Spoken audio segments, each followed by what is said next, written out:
Positive vibes में आपका स्वागत है सर। कांग्रेट्स, 10 महीने में आपके लगभग 1.5 लाख फैमिली मेम्बर्स बनने वाले हैं। सर, आप हमें इस बारे में कुछ बताएंगे? थैंक यू आपको एंड थैंक यू आप सभी फैमिली मेम्बर्स को जिनकी वजह से हम ये टारगेट अचीव कर पाए हैं। इतने कम समय में ये इतने सारे फैमिली मेम्बर्स बनाना मेरे लिए अपने आप में एक बहुत बड़ी अचीवमेंट है। सर, आपका एक दूसरा यूट्यूब चैनल भी था, आप उसको छोड़कर यहाँ पर क्यों आए?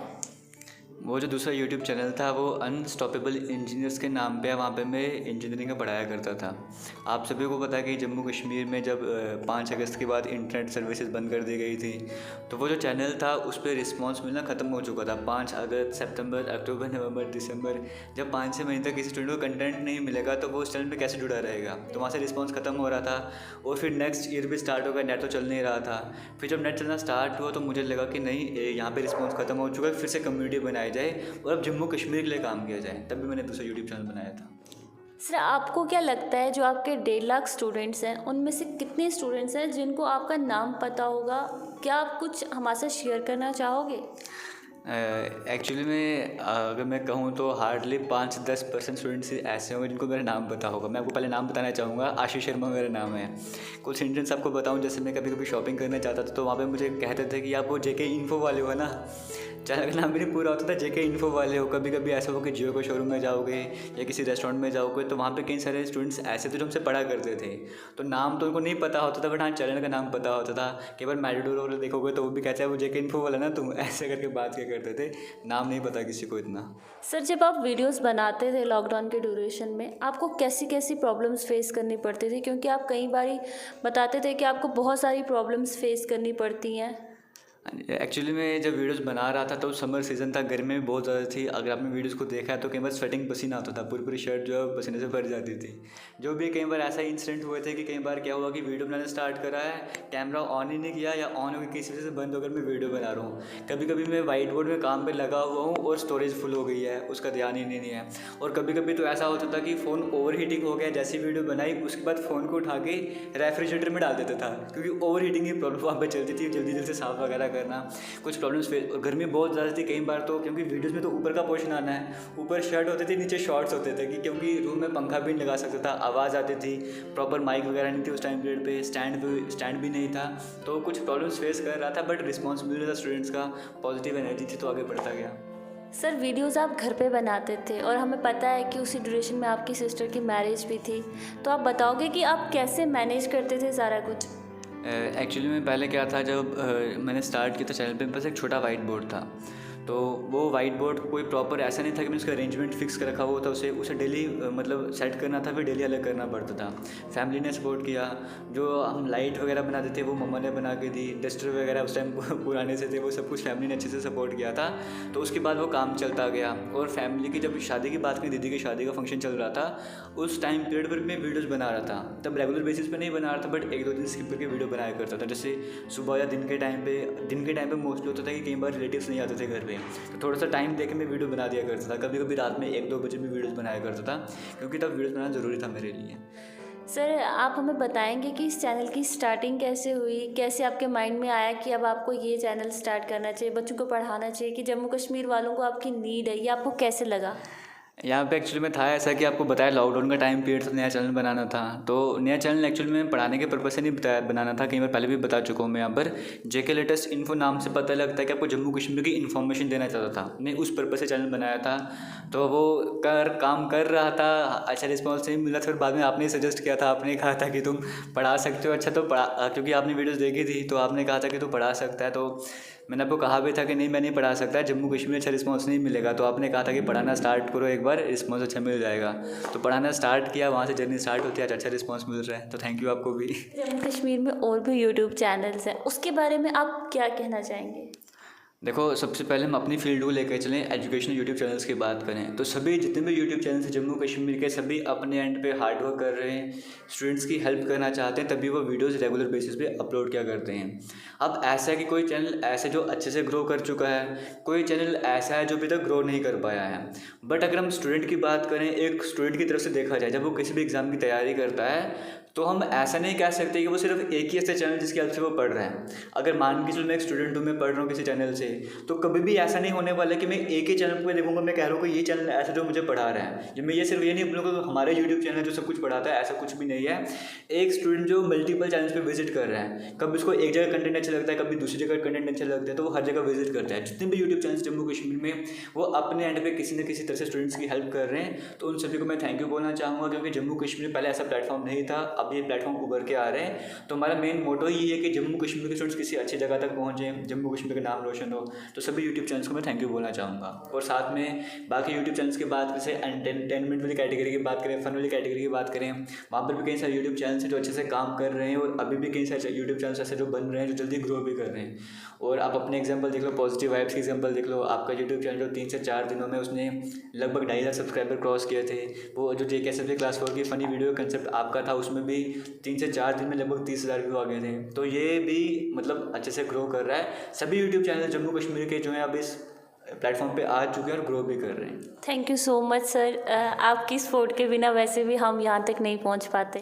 सर, कुछ दिन पहले आप यूट्यूब चैनल क्विट कर रहे थे, आप रीज़न बता सकते हो? क्या वो क्लास 4th की वजह से था या कोई और रीज़न था? एक्चुअली यहाँ पर वो एक वीडियो अपलोड की थी बाय बाय यूट्यूब के नाम से, तो वो एक्चुअली मैं यूट्यूब क्विट करने जा रहा था। तो बाद में बहुत से लोगों ने कहा कि नहीं, ऐसा नहीं करना चाहिए। आपने भी कहा था, फैमिली मेम्बर्स ने भी कहा, और भी कई सारे स्टूडेंट्स का रिस्पॉन्स मिल रहा था, क्विट नहीं कर पाया। अब कुछ स्टूडेंट्स ने ऐसे एस्टिमेट लगा दी कि वो क्लास 4 का एग्ज़ाम जो था उसकी वजह से मैं क्विट कर रहा था। स्टूडेंट्स नेगेटिव रिस्पॉन्स दे रहे थे। देखो, क्लास 4 का मुझे पता है कि मैंने डेडिकेशन के साथ पढ़ाया था, तो अगर मैंने डेडिकेशन से पढ़ाया, उसके बाद अब कुछ भी बोलूँ मुझे उसको कोई इफेक्ट नहीं पड़ने वाला है। हाँ, थोड़ा सा दिल में लगा था कि जब एग्ज़ाम वगैरह हुआ तो उसको स्टूडेंट्स ने ऐसा वैसा कहा था, तो वो मैंने वीडियो बनाकर सब कुछ क्लियर कर दिया था कि मैंने जर्नी किस तरह से स्टार्ट की थी, कहाँ तक मैं लेकर गया था। वो मुझे वो नेगेटिव रिस्पॉन्स को लेकर ऐसा नहीं हो सकता कि मैं कुछ नेगेटिव रिस्पॉन्स को लेकर यूट्यूब क्विट करना स्टार्ट कर दूँगा।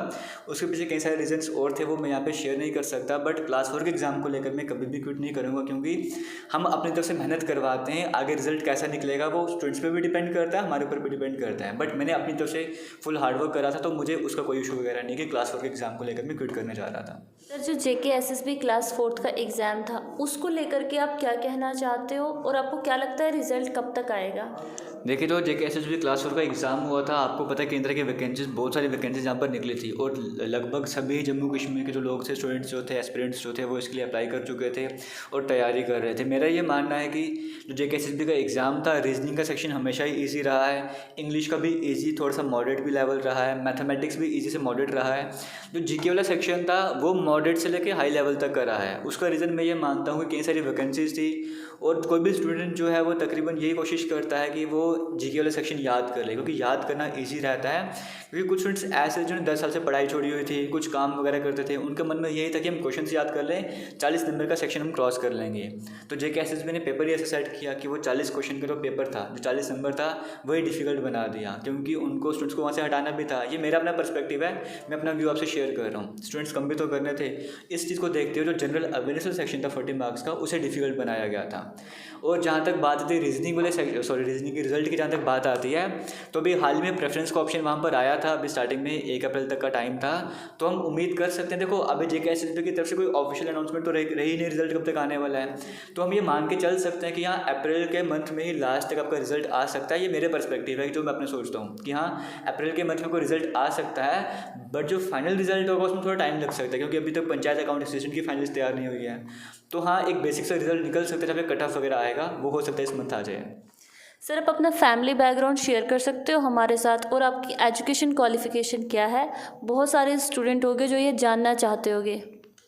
फैमिली बैकग्राउंड की बात करें, हम बिलो पॉवर्टी लाइन के अंदर आते थे। तो स्टार्टिंग से स्ट्रगल किया, फैमिली ने, मम्मा पापा सभी ने, जो भी फैमिली मेम्बर्स सभी ने अच्छे से स्ट्रगल वगैरह किया था। इवन छोटा सा इंसिडेंट आपको बताऊँ, हमने लास्ट टाइम जब घर बनाया अपना, तो वहाँ पर लेबर का काम जितना भी था वो सारा हमने खुद करा है। एक जो, क्योंकि मिस्त्री का हम काम कर नहीं सकते जो घर बनाने वाला काम था, बट लेबर का काम जो भी था हमारी पूरी फैमिली ने, मम्मा, दीदी, मैं, भैया वगैरह सब मिलकर हम काम करते थे। स्टार्टिंग से ही फैमिली बैकग्राउंड हमारा अच्छा नहीं रहा था। यही पर्पस है कि जब हमने यूट्यूब में पढ़ाना स्टार्ट किया, जितना भी कंटेंट ऑनलाइन हम रख रहे थे वो फ्री ऑफ कॉस्ट रख रहे थे, क्योंकि हमें पता है कि हमें वो चीज़ें नहीं मिल पा रही थी। जैसे अगर हम टेस्ट सीरीज़ की बात करें, जब हम तैयारी करते थे तो हमें कहते थे कि 500 में परचेज़ करो, 1000 में परचेज़ करो, तो वो 500 उनके लिए ईजी होता है, हमारे लिए वो भी डिफ़िकल्ट बन जाता है। तो इसी पर्पज़ से ऑनलाइन जितना भी कंटेंट था मैं फ्री रखा था। अभी टेस्ट सीरीज़ वगैरह हमने स्टार्ट की थी, वो भी फ्री रखा था। क्यों? क्योंकि उस लाइन से मैं निकल कर आ चुका हूँ, तो मुझे पता है कि स्टूडेंट का दर्द वगैरह कैसे रहता है। तो बट हाँ, अभी कंडीशंस ठीक हो रही हैं। आपको मैं बताना चाहूँगा, अभी भी मेरे पास कोई पर्सनल व्हीकल वगैरह नहीं है, क्योंकि मेरा पर्पस अभी अपना लाइफस्टाइल चेंज करना, अपने एन्जॉयमेंट वगैरह देखना, वो फ़िलहाल मेरा नहीं है। अगर मैं, वैसे तो कहना नहीं चाहिए, अगर मैं आपको बताना चाहूँगा, अगर मैं टेस्ट सीरीज़ का मतलब मिनिमम से मिनिमम अमाउंट भी रखता है तो आज मैं कार तो परचेज़ कर ही सकता था। बट मेरा पर्पस वो नहीं रहा। अभी तक मेरे पास कोई व्हीकल वगैरह नहीं, क्योंकि अभी फ़िलहाल यही है कि जितना अपनी तरफ से एफर्ट्स लगा सकता हूँ वो लगाए जाएँ। और जहाँ तक बात है एजुकेशन क्वालिफिकेशन की, मैंने बीटेक करी है मैकेनिकल इंजीनियरिंग में। सर आपने बहुत सी दुआएं कमाई हैं, टेंशन नहीं लीजिए, जल्दी आपके पास कार होगी, बाइक होगी, सब कुछ होगा। नहीं, वैसा नहीं है कि मुझे लालच है बाइक वगैरह की या कार वगैरह की, बट ये है कि जैसे मुझे ना टाइम सेव करना पड़ता है। जी सर। टाइम सेव करने के लिए पर्सनल व्हीकल होना ज़रूरी है। जैसे अगर मैडोर से कहीं पे जाते हैं तो जहाँ पर मैं 5-10 मिनट में पहुँच सकता हूँ, वहाँ पे मैडोर से जाऊँगा तो 30-40 मिनट का टाइम लगता है। मैडोर का वेट करना, वो अपने स्टॉप पे रुकती है, इस तरह से वो काफ़ी टाइम वेस्ट वगैरह होता है। हाँ, बट मैं जल्दी लूँगा, क्योंकि अब तो ज़रूरत है मुझे उसकी। सर हम भी उम्मीद करते हैं, हमारी भी दुआएं हैं कि आपको जल्दी सब कुछ मिले। और बहुत से बच्चों की दुआएं, जैसे कि हम यूट्यूब वगैरह पर देखते हैं, आपको बहुत बच्चे दुआएं देते हैं। ये उन सभी का प्यार है, या वो एक पॉजिटिव एनर्जी निकल के आती है जिसके लिए हम काम करते हैं। देखो, अगर मैं अपनी तरफ से एफर्ट भी लगाता जाऊँगा ना, तो एक बार मैं आपको नाम नहीं लूँगा, एक इंसिडेंट आपको बताना चाहूँगा। मुझसे एक बार किसी ने कॉल पर बात करी, तो उन्होंने कहा कि आप एक काम किया करो, आप यहाँ पर फ्री में मत किया करो, थोड़ा सा मतलब कंटेंट थोड़ा सा सेल किया करो, बेचा करो, क्योंकि ये जो पैसा होता है ना, एक मोटिवेशन आपको देता है कि आपके पास पैसा आएगा, आप और मोटिवेशन मिलेगी, आप और अच्छे से काम करोगे। तो मेरे थोड़ी सी मेंटालिटी थोड़ी सी अलग थी, क्योंकि हाँ, होता है कि पैसे से मोटिवेशन मिलती है, आपको पैसा मिलेगा, आप अच्छे से काम करोगे। बट एक ये पॉजिटिव एनर्जी जो है ना, ये पैसों से नहीं खरीदी जा सकती है। जैसे जब मैं वीडियोज़ बनाता था, नीचे इतने अच्छे कमेंट वगैरह आते थे, अपने आप में पॉजिटिव एनर्जी आती थी, नहीं मुझे और बेटर करना है, इतने स्टूडेंट्स मेरे साथ जुड़े हुए हैं, इनके लिए और बेटर करना है। वो पॉजिटिव एनर्जी थी जो मुझे काम करवा रही थी। सर आपने लोग कमाए हैं। सर आपने तो कहा था कि आप हमेशा फ्री रखोगे सब कुछ, तो अभी आपने ऑफलाइन क्लासेस क्यों स्टार्ट की? क्या रीज़न है इसके पीछे सर? देखिए मैम, ऑफलाइन जहाँ तक मैं बात करूँ, ऑनलाइन कंटेंट मेरा हमेशा फ्री रहने वाला है, क्योंकि आपको अगर पता होगा यूट्यूब में फ़िलहाल अकेला ही पढ़ाता हूँ। अभी इस प्रेजेंट मोमेंट पे जब ये वीडियो बन रही है, अभी JK सब इंस्पेक्टर का सिलेबस कंप्लीट करवाना है, जूनियर असिस्टेंट का करवाना है, असिस्टेंट कंपाइलर का करवाना है, और कुछ पोर्शन फाइनेंस अकाउंट असिस्टेंट का भी रखा हुआ है। अब एक पर्सन के लिए इतना सब मैनेज करना डिफिकल्ट हो जाता है, बट फिर भी ये सब कुछ मैंने ऑनलाइन रखा हुआ फ्री ऑफ कॉस्ट। इनकी टेस्ट सीरीज़ लाएंगे, वो भी फ्री ऑफ कॉस्ट लाएंगे, किसी तरह का मैं पैसा नहीं लेने वाला। बट ये रहता है कि आपको अपनी फैमिली को भी सर्वाइव करवाना है, फैमिली भी चलाना है, सर्कल भी पूरा चलाना वगैरह है। अब अगर कुछ लोगों को लगता है कि यूट्यूब से अर्निंग होती है, बहुत ज़्यादा अर्निंग होती है, तो ये ऐसे वैसे है। मैं आपको बताना चाहूँगा, जो हम एप्लीकेशन में एडिटिंग वगैरह करते हैं या बाकी और हमारे पास एप्लीकेशन वो प्रीमियम होती हैं, उनके लिए भी हमें पैसा देना पड़ता है, मंथली सब्सक्रिप्शन लेनी पड़ती है, पैसा लगाना पड़ता है। हमारी वेबसाइट है, वहाँ पर भी जो लड़के रखें उनको सैलरी देनी पड़ती है। तो यूट्यूब से इतनी अर्निंग, हाँ इतनी होती है कि मैं अपना खर्चा निकाल सकता हूँ, इतनी नहीं हो सकती कि फैमिली को सर्वाइव करवा सकता हूँ। और जहाँ तक बात की ऑफलाइन बैचेस की, तो ऑफलाइन बैचेस में हम वो करवाते हैं जो ऑनलाइन नहीं करवा रहे। जैसे JKP का, आर्मी वगैरह के बैचेस हैं, ये हम ऑनलाइन नहीं करवा रहे। अब देखो ना, एक अकेले पर्सन के लिए इतना सब कुछ करवाना ऑनलाइन डिफिकल्ट बन जाता है। ऑफलाइन का ये रहता है कि सब कुछ मैं नहीं पढ़ाता, स्टाफ और भी है वो भी पढ़ाते, तो मुझे थोड़ी सी हेल्प मिल जाती है, तो थोड़ा सा काम वगैरह चल जाता है। तो ये सब कुछ थोड़ा सा अपनी फैमिली बैकग्राउंड को ठीक करने के लिए, सर्वाइव करने के लिए ज़रूरी है। बट ऐसा नहीं है कि जो मैं आपको ऑनलाइन करवा रहा हूँ वो आपसे पैसे वगैरह ले रहा हूँ, वो हमेशा ही फ्री ऑफ कॉस्ट रहने वाला। आप किसी भी यूट्यूब चैनल को देख लो, अगर वो बोलेगा कि वो फ्री ऑफ कॉस्ट पढ़ा रहा है, तो फ्री ऑफ कॉस्ट में सब कुछ फ्री नहीं होता, सिर्फ वीडियो लेक्चर्स फ्री होते हैं। बट हमारे पास जो नोट्स रहेंगे वो भी फ्री ऑफ कॉस्ट रहेंगे, जो बुक्स मैं प्रोवाइड करवा सकता हूँ वो भी फ्री ऑफ कॉस्ट रहेंगी, जो टेस्ट सीरीज़ होती है वो भी फ्री ऑफ कॉस्ट रहेगी।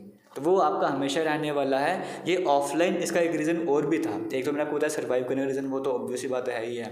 एक रीज़न और था कि कुछ लोकल यहाँ के लड़के थे जिनको पता था कि मैं जम्मू में कहाँ पे रहता हूँ, तो वो मैसेज करके कहते थे कि सर आप अपने घर पे ही क्लासेस स्टार्ट कर दो, मैं आपसे पढ़ना है, हम आपके पास आ सकते हैं, मैं आपसे पढ़ना है। तो कई सारे स्टूडेंट्स ऐसे जुड़ गए थे जो कह रहे थे आप एक बार बैच स्टार्ट करो, हम आपके पास पढ़ने आएंगे। तो उस रीज़न को लेकर भी बैच स्टार्ट किया था। ये 2 रीज़न थे मेरे हमारे पास। सर उसमें से एक स्टूडेंट मैं भी थी। हाँ बिल्कुल। आप हमें बताएंगे कि इस यूट्यूब चैनल को लेकर के आपकी फ्यूचर की क्या प्लानिंग है? देखिए, अभी तो फ़िलहाल जो भी जम्मू कश्मीर के जो भी एग्ज़ाम वगैरह रहते हैं, मैं जैसे अभी जो कोर्स स्टार्ट की कंप्लीट होगा, फिर हम एक नया कोर्स स्टार्ट कर देंगे, वो तो हम करवाते रहेंगे। अब एक अलग से पॉजिटिव वाइब्स जो आपका चैनल है वहाँ पर भी मैं काम करता रहूँगा, वो एंटरटेनमेंट वाली कैटेगरी है, वो भी अलग से वीडियोज़ वगैरह के लिए आती रहेंगी। इस पर्टिकुलर चैनल की बात करें, आने वाले टाइम पे हमने बहुत सोच के रखा है इस एग्ज़ाम के बारे में। अभी जैसे क्लास 4 से स्टार्ट किया था, सब इंस्पेक्टर के लेवल तक हैं। आने वाले टाइम पे मेरी प्लानिंग है कि एक अच्छी सी टीम बनती है, हम केएस लेवल तक भी जाएंगे।